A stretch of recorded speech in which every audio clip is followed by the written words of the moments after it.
After sending Zhuge Liang to Jiangdong, Liu Bei moved from Xiakou to Fankou, and began to wait for Sun Quan's decision with such trepidation that he had to send patrols of soldiers every day to stand by the river and look out.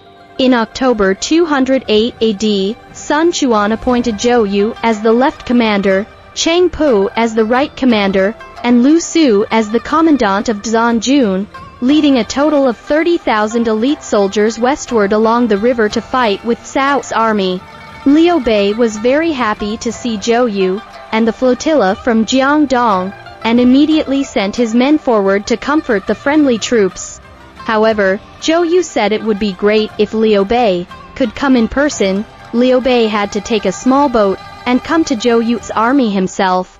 When they met, Liu Bei asked, "I wonder how many soldiers you have with you, General?" Zhou Yu replied, 30,000 men.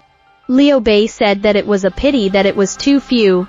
But Zhou Yu said, "It's enough. Let's see how Zhou Yu, will defeat the enemy." Liu Bei was both happy and worried about Zhou Yu's confidence, appreciating his courage and fearing that he would be defeated by the enemy. Although Liu Bei agreed to hand over his and Liu Qi's 20,000 men to Zhou Yu, he ordered Guan Yu and Zhang Fei to follow him with 2,000 men, so as to leave a way of retreat. In December of the same year, Cao led a mighty army on land and water towards Xiakou. Zhou Yu heard about this and led the Sun Liu alliance to meet them. The two armies encountered each other at Red Cliff. Although Cao's army was superior in numbers, it was obviously not as experienced in naval warfare as Wu's, and Jing Zhou's navy had just surrendered that the soldiers' morale was not high, so Cao was defeated at the first battle.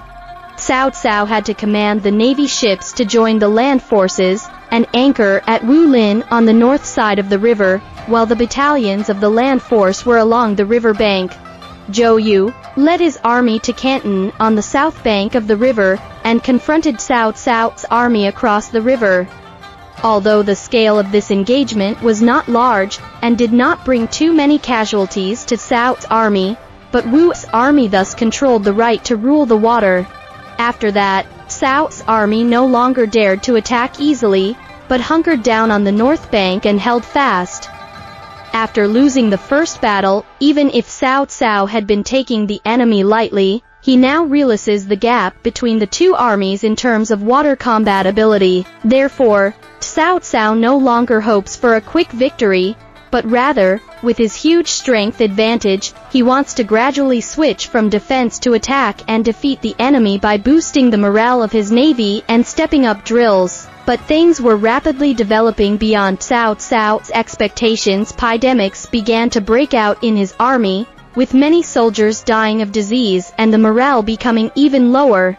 At this time, Huang Gai suggested to Zhou Yu, "The enemy is so numerous and we are so few that it is not advisable to have a long confrontation. I see that Cao's warships are all linked together, head and tail, so they can be burned by fire." The history books do not explicitly mention that Cao's army used iron locks to connect the warships together. Ancient texts have always been very brief and stingy with words. Huang Gai's words can also be interpreted to mean that the ships were close together, densely packed, with no room to move around. But in fact this is not important. Whether the ships are linked together with iron locks, or lined up next to each other, can only mean one thing, that is, at this time Cao has no intention of attacking, because this arrangement of warships is only suitable for docking, or doing simple static training on the water. It is not possible to sail out of the harbor to launch an attack. Ancient ships are wooden, wood soaked in water over the years.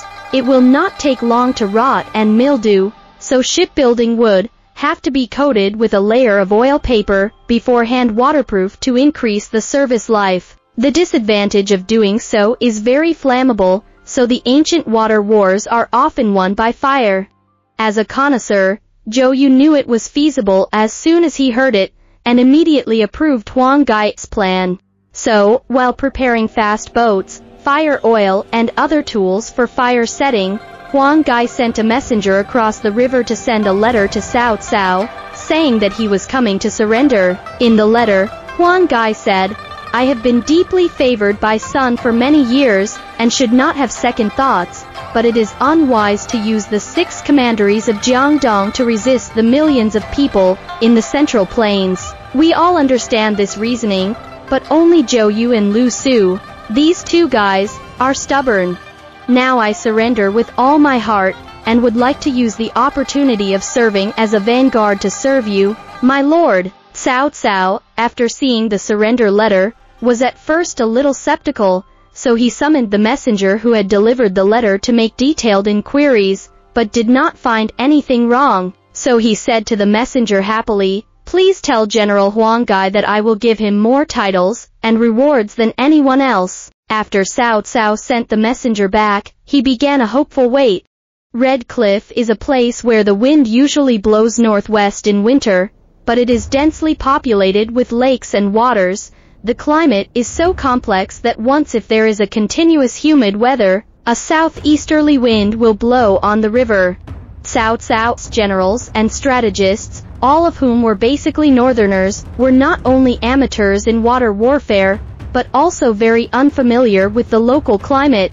A few days later, when the southeasterly wind picked up, Huang Gai led dozens of fast boats loaded with dry wood and kerosene towards the northern shore, while Zhou Yu personally led his main force close behind. The officials and generals under Cao Cao knew that it was Huang Gai who had come to surrender, so they came out of their barracks to watch and prepare for the grand ceremony of surrender. When they were about a kilometer away from Cao's battalions, Huang Gai ordered all the boats to ignite at the same time, and the fast boats immediately burst into flames and crashed into Cao's battalions at great speed.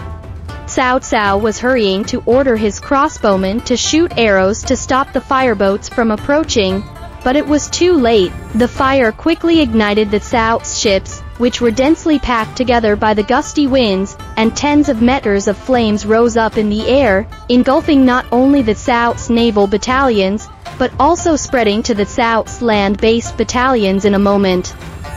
Zhou Yu then ordered his troops to take advantage of the momentum of the fierce attack. Han Deng, Zhou Tai, Gan Ning, Ling Tong, and other generals of the Wu army, and Liu Bei's men, Guan Yu, Zhang Fei, Zhao Yun, and others were all courageous to charge. In the rolling smoke that covered the sky everywhere, Cao's soldiers wailed before they died, and chaotic shouts mixed with the bursting of the ship when it burned and the miserable neighing of the war horses. Seeing that the tide had turned, Cao Cao panicked and fled with the remaining troops along Huarong towards Jiangling. Near Huarong was the famous Yunmeng Bogs area, where the roads were so muddy that Cao Cao ordered his men to look for weeds to fill in the roads, so that the horses could barely pass through. Along the way, these defeated soldiers have become frightened birds, have scrambled to be the first to trample on each other. The old and weak, trapped in the mud, were trampled to death countless. When Liu Bei led his troops to Huarong, Cao Cao had already disappeared. Looking at the woeful appearance of Cao Cao's troops fleeing in a hurry, Liu Bei's face showed a rare smile. "Brother Meng De, the speed at which you run is not slow too." A few months ago, when Cao Cao led his army south, he had 2 goals in mind. The big goal was, of course, to capture Jingzhou, while the small goal was to capture Liu Bei. As for Sun Quan in Yangzhou, including Liu Zhang in Yizhou, it was actually not part of the plan. But before Cao Cao's troops arrive, Liu Chong has already surrendered. All counties of Jingzhou have been surrendered too. And even Liu Zhang has panicked and shown his support. For Cao Cao, this big goal was also too easy to accomplish. The sword was already out of its sheath, so something had to be done.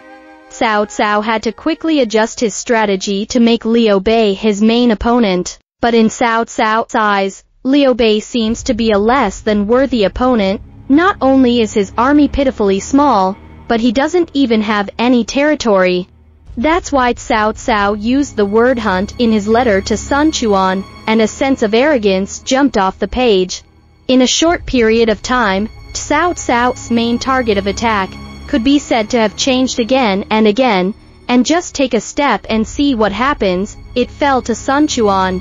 The lack of understanding of the climate of the Jianghan region made him ignore the sudden east wind at Red Cliff. The lack of familiarity with the water conditions of the Yangtze River and the battle tactics of the naval forces made him lose the crucial right to rule the river. The lack of preparation for the sudden outbreak of epidemics and the mud on the way of retreat led to the woeful situation of the enemy's incoming troops. The lack of understanding of the fighting strength of the Jingzhou soldiers, who had been spared from battle for a long time, made him unsure of their fighting ability, and so there was the hasty land and water. The level of command and fighting will of the Jiangdong generals he did not understand, so there was a successful fraudulent surrender. The fire burned Cao's battalion. No one can win a war that they don't know themselves, and they don't know the other side. When there is no timing, no geographical advantage, no cooperation, and even luck is not on his side, what suspense can there be in the final outcome? The Battle of Red Cliffs was Cao Cao's worst defeat in his life, with more than half of his 210,000-strong army lost to disease, killed in the chaos of battle, burned in fires, drowned, trampled to death, and those who had turned to the enemy. No sooner had Cao Cao withdrawn to Jiangling than Zhou Yu and Liu Bei had arrived under the city. Cao Cao understands that losing the right to rule the Yangtze River also means that he is cut off from the southern Jingzhou, and will lose most of Jingzhou, which he has just conquered. Cao Cao then quickly adjusted his strategy to hold the northern part of the river. He ordered Wen Pin to garrison Anlu and guard the northern part of Jiangxia, Cao Ren and Xu Huang to stay at Jiangling, Mun Chong to garrison Dongyang, and Yue Jin to guard Xiangyang. Cao Cao himself led his army north to recuperate.